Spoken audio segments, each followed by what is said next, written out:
What's up YouTube? Today I thought I'd do a video on my Arisaka Type 99, which is chambered in the 7.7 by 5.8.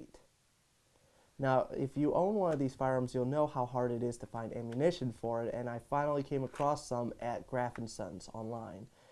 Now, I watched a video by Military Arms Channel where he was doing a video about squibs, and he was talking about this ammunition in particular. Not very good ammunition. I've shot 60 rounds beforehand, and it had no issues. I mean, they all shot straight, and you could actually see how accurate this firearm can be. But when I got this brand, after I got halfway through a box, I had a hang fire, which is click boom.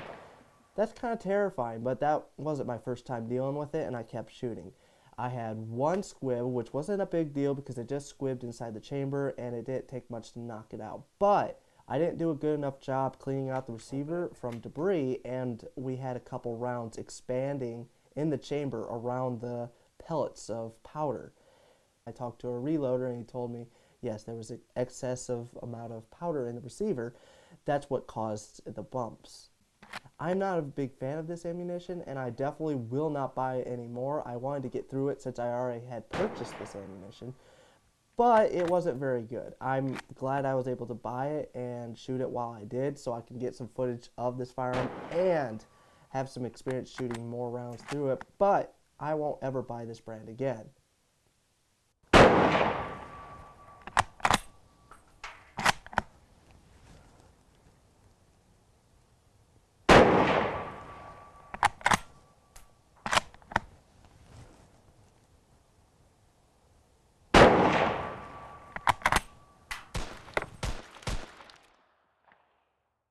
As you can see, it has a Mauser style bolt. I have a Turkish Mauser right here to compare it with.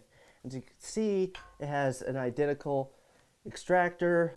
The bolts on both these firearms are very similar with the exception of how the safety is actuated. It has three positions: fire, safe, where it still allows the bolt to be manipulated but disables the trigger, and a position all the way to the right that locks the bolt and disables the trigger. Whereas the Arisaka is this button that you push and turn in.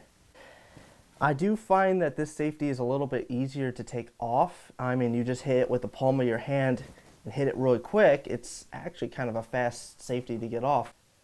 Now, as you can see, the mum is actually pretty well intact. It took just one swipe and that's it. I would have preferred it if they didn't take even that one swipe, but as you can see, it is pretty well intact. Now, before you ask, a lot of people ask me this: is the stock broken here because it looks like it's sectioned in?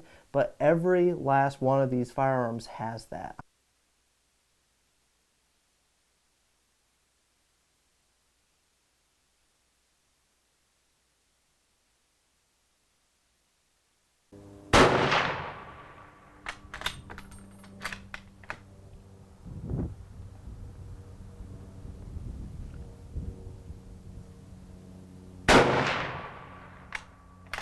So where this stands out from a Mauser is all the weird accessories that came with it. Like, for example, it had a dust cover, which most troops would actually throw off in the fields because they said it rattled or made too much noise. I'm not sure how true that is, but I don't see a benefit of it. It's supposed to keep dust out of or debris out of the action, which most Mausers don't even bother with. So it seemed like an unnecessary accessory. Another thing they had was these sights. So the sights flip down is where I tend to use it. If you want to flip it up, you can graduate the distance, and you can flip down the aviator wing for adjusting for the speed of an aircraft. These were meant for shooting at planes. Now, before you think that's really ridiculous, which it is pretty ridiculous, these were developed when they were fighting the Chinese, which they were shooting at very slow moving planes. I could see that hitting a biplane, but it's still kind of ridiculous to think you're going to try to shoot down a plane with a bolt action rifle. But if you have enough people and you make a volley run, you probably could shoot down a slow moving plane. But by the time they entered World War II, it was kind of a ridiculous notion.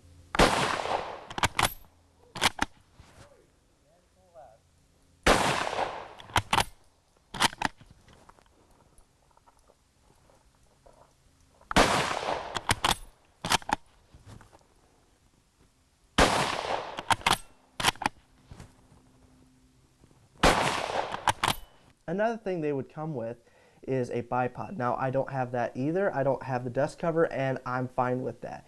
They were crap. The bipod that would come with it was just a piece of, it looked like wire tongs is the best way I can explain it. And watching people try to use it, you can see it's absolutely worthless. It comes down, like it gets in the way when you're shooting, and it also doesn't stabilize the rifle very well. So most troops would actually throw them away in the field.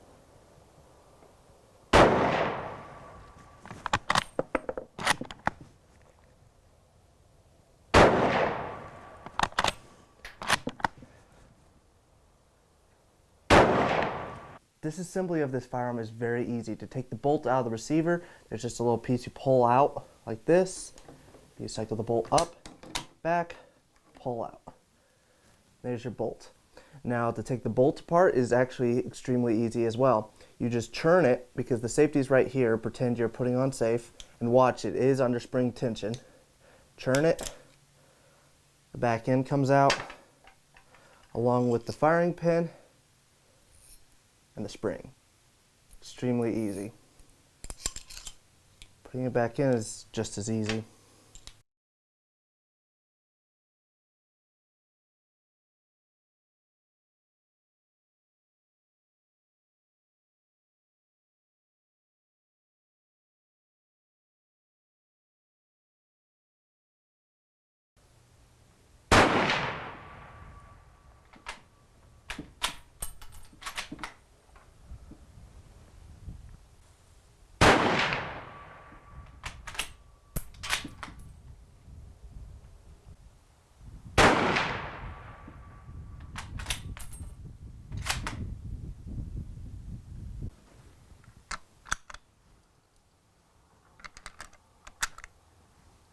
This thing is pretty nice to load.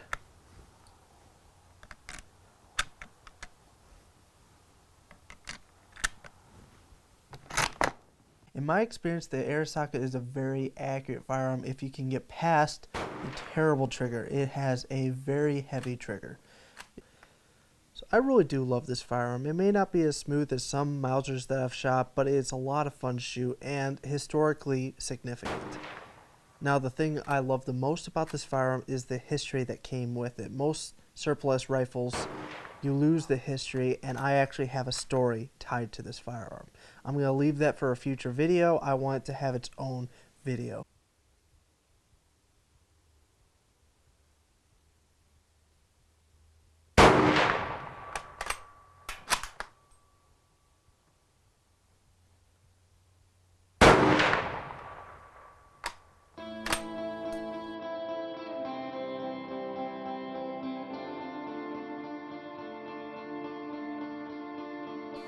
I hope you guys enjoyed the video. I really enjoyed being able to take this firearm out. I didn't think I was ever going to again.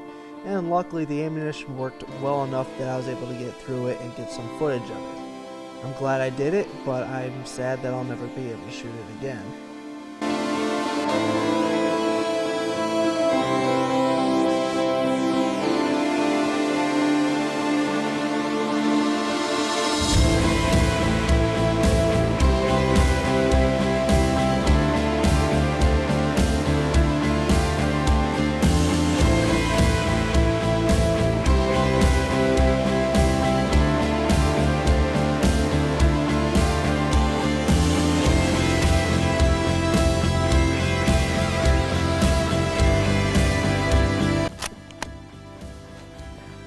Okay, I don't actually remember what to expect, but I've shot a Mosin Nagant, so if I can handle that, I can handle this.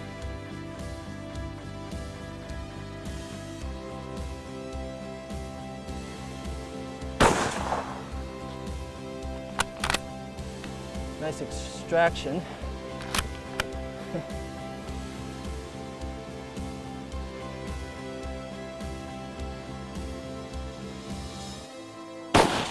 It's got a terrible trigger, and I guess you gotta slam it out of there.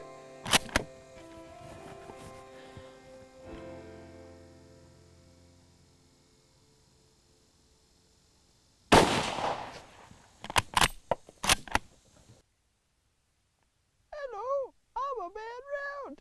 I make your fun go away. Yay! jackass.